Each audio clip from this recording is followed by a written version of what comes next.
Hello and welcome everyone to updated nation. हमारी हर खबर सबसे पहले पाने के लिए नीचे दिए सब्सक्राइब बटन को दबाएं और साथ ही बेल आइकन को दबाएं। प्रवासी मजदूरों और विदेशों से आ रहे भारतीयों में कोरोना का संक्रमण, सरकार के सामने बड़ी मुश्किल। देश में कोविड-19 के संक्रमण के मामलों की संख्या शनिवार को 62,000 से अधिक हो गई। वहीं महामारी के कारण मरने वालों की संख्या भी 2,000 से ज्यादा हो गई। राज्यों में कोरोना वायरस संक्रमण के सामने आ रहे सैकड़ों मामलों और वैश्विक स्तर पर लॉकडाउन में ढील देने वाली अर्थव्यवस्थाओं में संक्रमण के बढ़ते मामलों ने सरकारों की चिंताएं बढ़ा दी हैं। भारत सरकार द्वारा विदेशों में फंसे भारतीयों की वापसी के लिए चलाए गए व्यापक अभियान के बीच विदेश से 7 मई को केरल लौटे 2 लोगों के संक्रमित मिलने से चिंता बढ़ रही है। ये दोनों लोग दुबई और अबू धाबी से अलग अलग उड़ानों से भारत आए थे। महाराष्ट्र, गुजरात, तमिलनाडु और दिल्ली समेत कई अन्य स्थानों पर बड़ी संख्या में बढ़ते मामलों के बीच विशेषज्ञों ने चेतावनी दी है कि बड़ी संख्या में ट्रेनों और बसों से पैतृक स्थानों के लिए भेजे जा रहे प्रवासियों के आवागमन और विशेष उड़ानों से विदेशों से लाए जा रहे भारतीयों की वजह से आने वाले दिनों में संक्रमण के मामलों में और बढ़ोतरी होगी। केंद्रीय स्वास्थ्य मंत्रालय ने बताया कि बीते 24 घंटों के दौरान 95 मौतों के बाद मृतकों की संख्या 1,918 हो गई, जबकि संक्रमण के 3,320 नए मामले सामने आने के बाद संक्रमितों की तादाद 59,662 पर पहुंच गई है। मंत्रालय के अनुसार अब भी 39,834 लोग कोविड-19 से संक्रमित हैं, जबकि 17,846 लोग ठीक हो चुके हैं।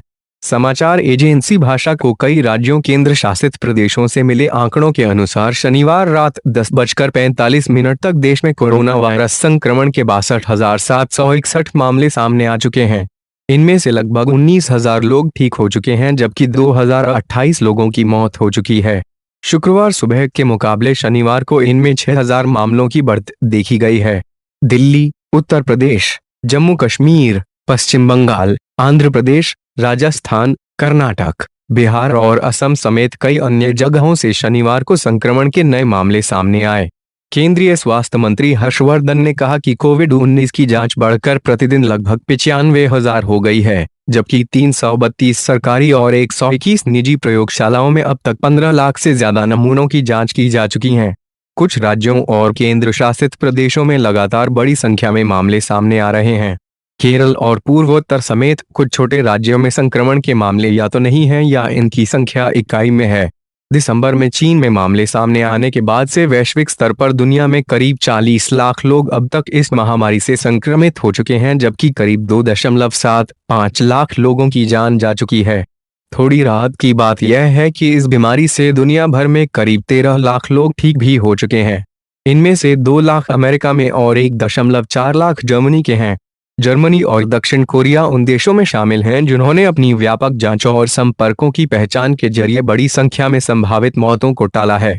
लेकिन शनिवार को चिंता के बादल दोनों देशों में तब फिर मंडराने लगे जब बंद में कई छूट दिए जाने के बाद वहां संक्रमण के फिर से पांव पसारने का जोखिम बढ़ गया। भारत में भी 25 मार्च से लागू राष्ट्रव्यापी बंद के तीसरे चरण में कुछ ढील दी गई है। यह चरण 17 मई तक है। गोवा के कला एवं संस्कृति मंत्री गोविंद गावड़े ने शनिवार को कहा कि प्रदेश सरकार संगीत कक्षाओं के आयोजन और सरकारी पुस्तकालयों को चरणबद्ध तरीके से फिर से खोलने की इजाजत दे सकती है और यह अनुमति सख्त सामाजिक दूरी के नियमों के पालन की शर्त पर दी जाएगी। गोवा को फिलहाल कोरोना वायरस संक्रमण का कोई मामला नहीं मिलने के बाद ग्रीन जोन में रखा गया है। फंसे हुए लाखों प्रवासी कामगारों को उनके पैतृक स्थान तक पहुंचाने के लिए विशेष ट्रेनों और बसों का संचालन किया जा रहा है। वहीं विदेशों में फंसे भारतीयों को भी विशेष उड़ानों से वापस लाया जा रहा है। मौजूदा बंद का अर्थव्यवस्था पर भी भारी असर पड़ता दिख रहा है और कई विशेषज्ञों ने मौजूदा वित्त वर्ष के लिए 0 से बेहद कम जीडीपी का अनुमान व्यक्त किया है। कुछ ने यह पूर्वानुमान भी व्यक्त किया है कि बंद की पाबंदियां जारी रहीं तो जीडीपी और गिरेगी। ईंधन की कीमतें पहले ही बढ़ चुकी हैं और रियल एस्टेट डेवलपर्स के एक औद्योगिक निकाय ने कहा कि बीते कुछ हफ्तों में सीमेंट और स्टील के दाम 40 से 50% बढ़ चुके हैं और उनके उत्पादकों द्वारा अनुचित व्यापार व्यवहार किया जा रहा है। कुछ औद्योगिक प्रतिष्ठानों ने मौजूदा राहतों के मुताबिक अपने प्रतिष्ठान खोलने शुरू कर दिए हैं। हुंडई मोटर इंडिया लिमिटेड ने कहा कि उसकी चेन्नई स्थित निर्माण इकाई में शुक्रवार को काम शुरू होने के बाद पहले दिन 200 कारों का उत्पादन हुआ। तमिलनाडु में शनिवार को कोरोना वायरस से 4 और लोगों की मौत हो गई तथा इसके 526 और मामले सामने आने के बाद राज्य में मामलों की कुल संख्या बढ़कर 6,535 हो गई है।